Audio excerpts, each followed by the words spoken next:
Sasa mji wetu tunataka upendeze. Dar es Salaam inatakiwa ipendeze pamoja na manispaa zake ikiwemo manispaa ya Kinondoni. Ipo sheria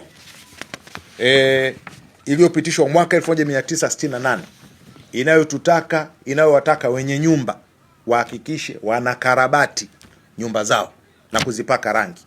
Jambo hili tukilizungumza watu wanaona kama vile labda tumeliondoa hewani. Ni sheria ya mwaka 1968 ilipitishwa ya kuhakikisha kwamba nyumba hata kama ni ya kwako unatakiwa uwe unaikarabati na uwe unaipaka rangi. Kwa hiyo kila mwenye nyumba ambaye anajua kabisa nyumba yake imekuwa ni chakavu, tunamtaka arekebishe nyumba yake, apake rangi. Na rangi ambazo sisi tunapendekeza ambazo hazina gharama kubwa, rangi nyeupe na rangi ya grey. Na wale ambao hawatafanya hiyo kwa mujibu wa sheria hii ambayo nimeieleza, mkurugenzi atawaserve notice. Tutawapelekea notice ya kuwataka wafanye hayo marekebisho ndani ya siku 30. Wakishindwa kufanya hayo marekebisho, basi halmashauri itachukua hatua za kisheria kulingana na sheria hiyo ya mwaka 68 sura ya 293. Kwa hiyo nimeona ndugu zangu niyaeleze hayo, lakini la msisitizo lingine ni kuwataka pia wakazi kuweka taa kwenye nyumba zao.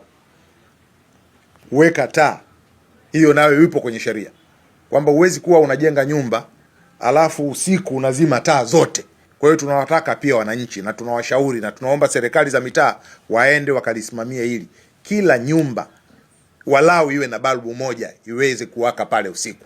Kila nyumba ikiwa inawaka taa, ina maana tutakuwa tumeboresha usalama, ulinzi na usalama katika lile eneo, na mtaa utakuwa msafi, utakuwa mweupe, utakuwa na mwanga usiku, hakutakuwa na kiza. Kwa hiyo uhalifu kidogo unaweza kawa umetoweka. Hii itatusaidia. Tunajua sisi halmashauri tupo kwenye mpango wa kuweka taa za barabarani, lakini mji wetu unaendelea kukua, unakuwa mkubwa. Hatuwezi tukaweka taa za barabarani kila mahala. Sasa kwenye mtaa kila nyumba ikiwa ina taa na zote usiku zikawa zinawaka, mimi nina hakika tutakuwa tumesaidia kupendezesha mji wetu, lakini kuboresha ulinzi na usalama.